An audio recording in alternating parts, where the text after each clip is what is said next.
too. Campbell's comments, catching up with Greg Sugars, not all the way from Queensland, but back from his little trip to Queensland. Firstly, hello, mate. How you doing, Paulie? Good. How's the warm weather treating you back at Mooneyong? Oh, yeah. Well, I have to say it wasn't that warm in Queensland, so yeah, no, it's certainly a bit colder here. So I'm well and truly used to that anyway. It is definitely a bit colder. Firstly, I got to congratulate you on a brilliant night Saturday night. You've gone under the radar a little bit because there was probably a few other things happening on the night from the Victorians' point of view. But one, you must be proud. Larajay must be so proud of the job that you guys were able to achieve on the weekend. Yeah, absolutely. It's a bit of a daunting task. Taking one horse that far, and let alone three, having them all sort of compete on the same night, and all probably ran as well as what we could have ever expected them to go. So, we're very, very proud of our team able to achieve thus far, and hopefully we haven't peaked on the first night. We've still got 4 weeks to go. Just want to go back a little bit. Well, actually, we'll talk about the horses. We'll talk about everything else that went on. But for starters, like I've got the Woodlands jacket on. Great sponsors of mine. But the job you've been able to do with one of their pin-up horses now, a little 888. I don't even know. Is he that little? Is he just one of those horses that gets called little just because of the way he is? Yeah, he's not an overly big horse. He's a good-bodied horse, but he's not really tall, really. But he's probably average height, I would say. I'm not real good at types of horses, but I wouldn't call him small. But the job you guys have done with him, I know he contested in an Interdominion 2 years ago now in New Zealand, and as well for you guys last year. But you must be stoked with how good he's come back this year. I mean, I don't think he's put a bad run in. He's only had the 3 runs, I think. I might be wrong there, but he's only had the 3. I think it was his 4th one this time in, yep. But every one of them, savage in the line, like just dead set, wanting to get there and wanting to get there first. Yeah, absolutely. Jess has absolutely been the key to him. She does all the work with him at home. I only sit race day, so it was a bit of a tough task, obviously, when I take him to Queensland and had to do all the work with him. And I sort of thought I had him in pretty good order during the week leading into that race, but I sort of didn't have a whole lot of recent experience to compare it to what he's like. And she really knows him inside and out. And he's funny sort of horse. They sort of go out there and do their own thing on any given day, and she seems to know what he needs on any given day, and comes back in off the track and says, "Oh, we had a fast day today, or we had a slower day today." It's just whatever sort of mood he's in, and that's really sort of been the key to him over the last probably 12 months or so. I think that she's worked out a way to keep the horse happy, and we've seen results because of it. Gets back to Victoria, I better come out and do a little bit of a more than a horse with Jess and just get a little bit more of an in-depth about him. I like that when people find out. I like learning from trainers full stop, but I like it when people find out those style of things. We were playing around, myself, Marie and Holly were playing, we're having dollar bets on the night, and I will say Marie did back you. I thought the way the race was run, he was going to be in it, but probably 1 or 2 carts too far back. As a driver, how did you think it was playing out? Yeah, look, obviously we weren't happy with the barrier draw at first. You always thought, well, we're up against it here because there looked too much speed for him to sort of work forward. So he was most likely going to settle near enough to last, and he eventually did settle last.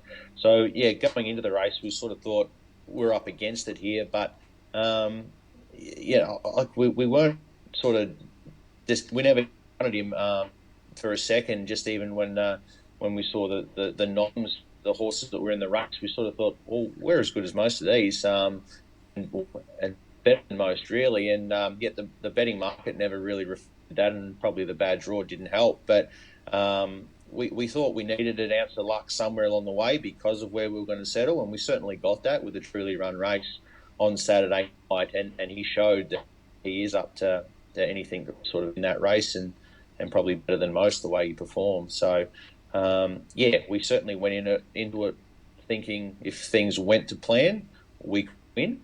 But you probably didn't expect it as quite as easy as what he did. Has he got faster?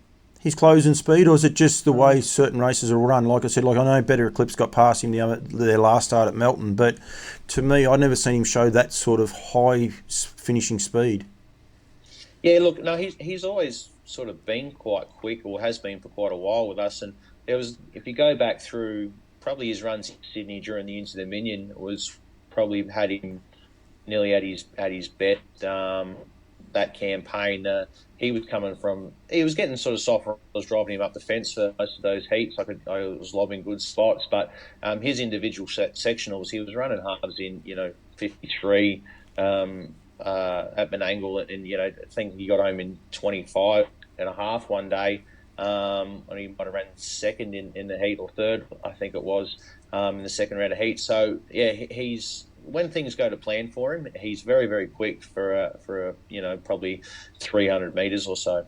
Yeah, he is, and he's strong enough too. Like I've seen over the journey, that if you have to, you can do a few other moves. So I think it's exciting. Obviously, the blacks are fake for him.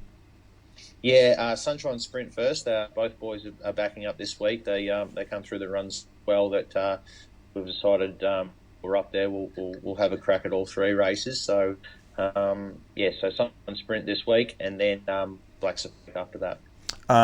When do they do the fields for Queensland? They wouldn't be out today, would they? They're not like New South Wales. Yeah, they're out today. And we drew 5 with Eclipse and 6 with Triple Eight. So they're side by wide, but off the front row, which is probably a good thing over the short trip.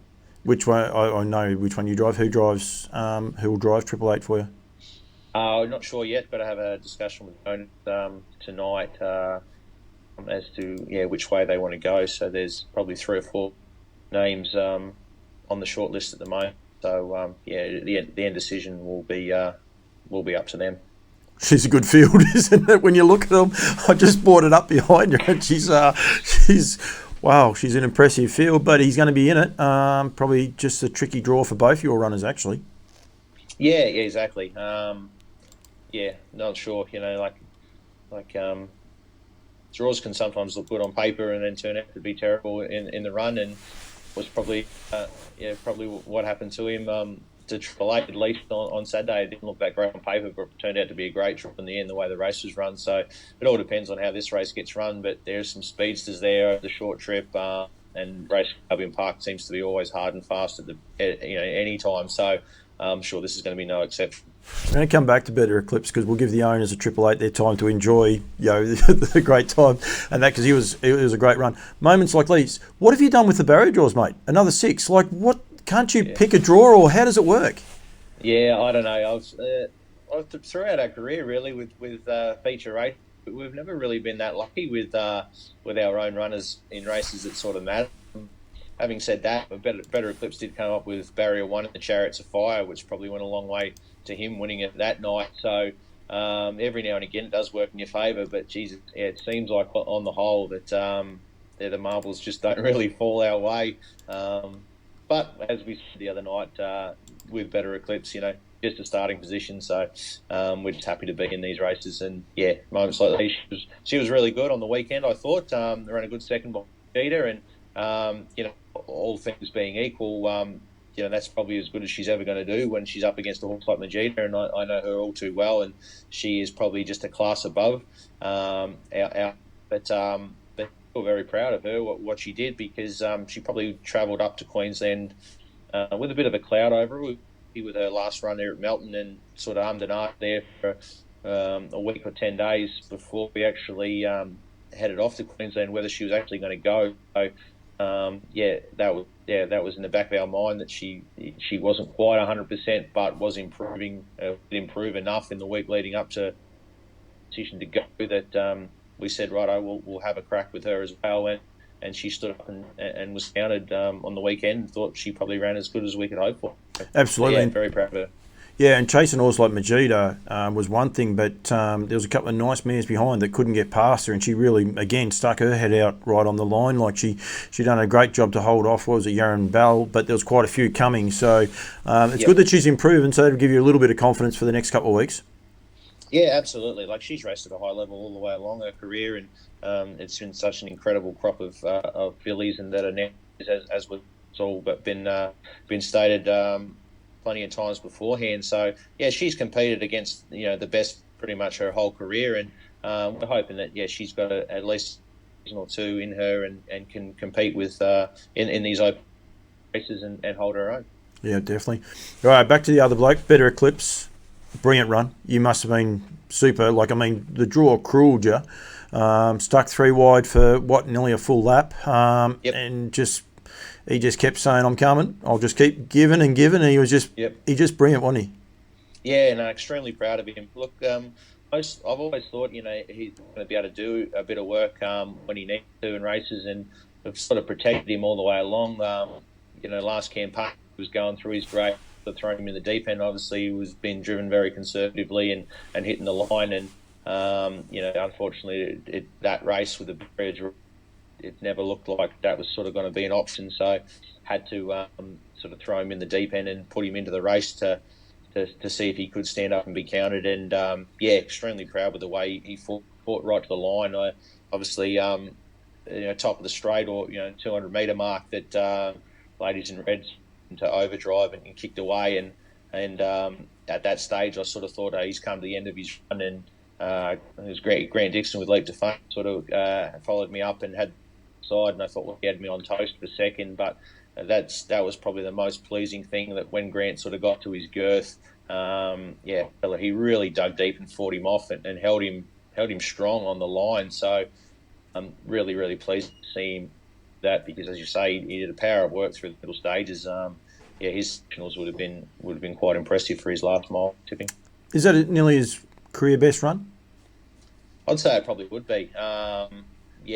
Just putting all circumstances together. Like I said, the way he knuckled down that last 150 metres or so, I was probably the most impressed I've been with him. This since we had him, really.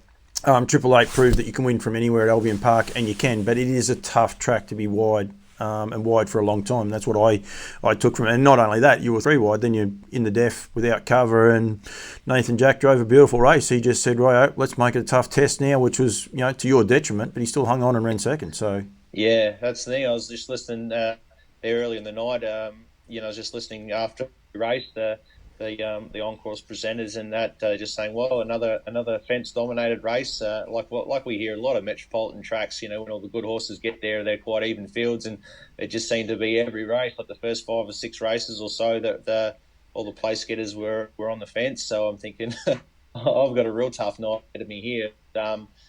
If the race gets run to suit and your horse is good enough, you can come from anywhere on most of these tracks. And it might have been a different kettle of fish, like you got second row 5 next to your name. If you had front row 5, like we don't have to totally reverse the barrier draws outside of it. You may not have beat her, you might have beat her, I don't know, but you would have kept a little bit more honest, probably. Yeah, that's right. No, it would have been nice to have lobbed or something like that, and might have made it a bit easier to get round, or you never know, might have been able to follow something late from that position, and might give her a bit of a scare. You cannot take anything away from her. She is something special, that's for sure. Now, we teased out earlier, Jess was potentially going to come on with you, but she decided against it. I would imagine it's got to do with the hair and that, which is something I don't have to worry about. I don't have to worry about. Team effort, mate, and how big an effort that it is training standardbreds and the likes. I follow you guys on social media and I love it. Early morning you drove out, you drove to Sydney, you went from Sydney to Queensland all on your own, but there's a big team behind, still back at home working a large team of horses. It's a huge effort what you guys are really starting to achieve, isn't it? Yeah, that's right. I'm obviously sort of the one that sort of gets thrown in the spotlight a fair bit, but yeah, I couldn't do half the things I've been able to do over the last few years without Jess, number one, beside me. She's here, rain or shine, and she does all the early morning shifts and all done. Yeah, she works tirelessly, and like I say, she's very hands-on with the horses, and no doubt, Triple Eight wouldn't have achieved what he's achieved without her input. That's for sure. And yeah, not only her, my family involvement here. That they're obviously my number one supporters, and Mum in particular, she's just she's a machine. She just does not stop, and I just I feel guilty sometimes of seeing her how she managed to do what she does.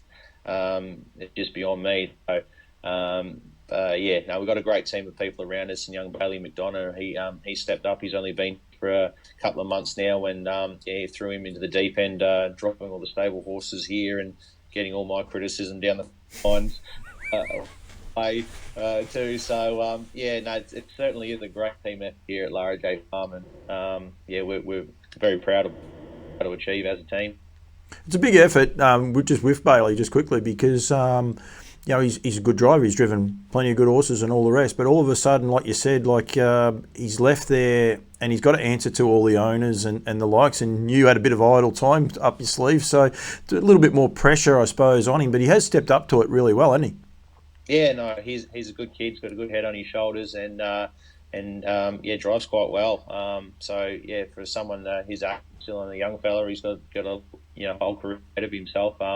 He's we're more than happy to have him on our horses if I'm not available. So and so are our owners too. There's no issues from that point of view. So yeah, hopefully he's got a very bright future ahead of him. And I did notice one Amy Tubbs, and I noticed a little post out there just before, is she's enjoying the sunshine at the minute in Queensland, which is great. Another string to the family bow, if you like. But she was up there Saturday night, because that's the reality, mate. You also went there by yourself. Don't worry, we don't see the messages, so it's all good. We don't. You not only went there by yourself, you had 3 horses in 3 running races. It's a big effort, just even that race night. So it must be great having Amy back around. It was great to see her drive at Warragul, but it must be great to have her back around as well. Yeah, absolutely. No, she's sort of had a few years away from the sport, and probably over the last maybe 18 months or so that when she's been available mainly on weekends, and that she's come and give us a hand and got a bit of interest back, and she's really enjoyed it. So she actually flew up on Saturday to give me a hand at the races and stayed on to look for the team this week. I had to get back here, and then Jess and I will go up this weekend, and Jess will stay through for the final week, and I'll just forward driving the team. So it was tough. Not only obviously getting him there, I had to do that by myself, and then we wanted to trial him on Tuesday at Albion Park, and they only had 2 trials, and they put all 3 of ours in the one trial. So I didn't really plan for that. So I was feeling a bit there and under the pump, but thankfully we got through it all. Do you enjoy that, mate? You noted as a freelance driver and the likes, but I think the way Larajay Farms has built, that's probably changing a little bit. But do you enjoy that, rocking up to the trials and, all of a sudden you're not a driver at all, you are a trainer, you're trying to find the right fit for the right horse, trying to hope they'll look after that horse as well. Is that something you enjoy? I'm starting to enjoy it a bit more. I must say that I wasn't very good at first. That if I was suspended or unavailable to 12 hours handing over the reins, it's taken quite some time to I suppose be comfortable taking the backward step. I've always sort of been very hands on with everything done in general, and haven't really been comfortable allowing someone to have the responsibility, I suppose. But there's certainly a lot more pressure involved when you're involved in the day-to-day training of horses, and then you're with them all right the way through to a race. It's certainly I have found that a lot more nerve-wracking than, say, just driving any good horse for someone on a freelance sort of basis. So I'm quite comfortable with that, and that comes probably natural to me to doing that. But I say I'm lucky. I've got such a good team and a lot of support around me, which sort of helps me get through that side of things. No, I think what you're doing, mate's terrific. And as you said, the family support. I must say, Mum always smiling too would make it easy to work around her, because she's got a brilliant smile, and do miss seeing her at the races. I don't get to the races half as much now, so I do miss seeing Mum at the races. But I reckon well done to you guys, mate. I think what you're doing, and how is the Queensland Carnival up there? It looks like it's a lot of fun. Last year we watched it. I think we were in COVID again last year, and a lot of Victorians couldn't get up there, but it looks like a really, really well run carnival. Yeah, it is.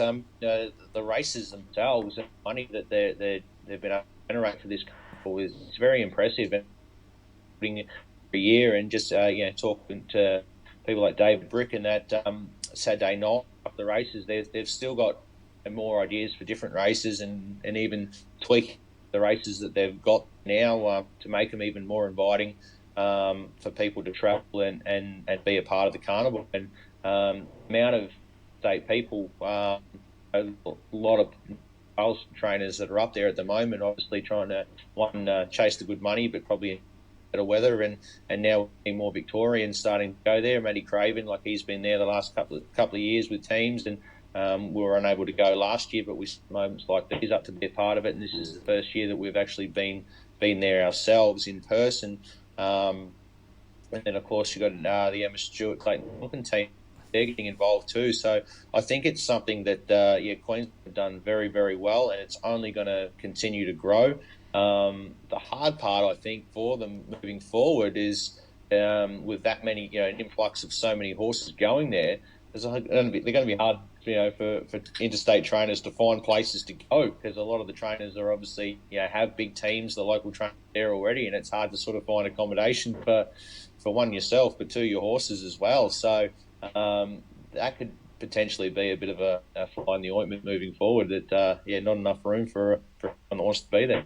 And one of the things you forgot there too is also the Kiwis, who didn't really have the horses this year, but like last year they were there in their droves, and there's probably every chance next year they will be as well. So I think it's great. That's one thing that David was sort of talking about, to try and make it attractive to get those guys there as well. So if they can do that next year, and you're getting the major players from New South Wales and Victoria there, it's going to be a hell of a carnival moving forward.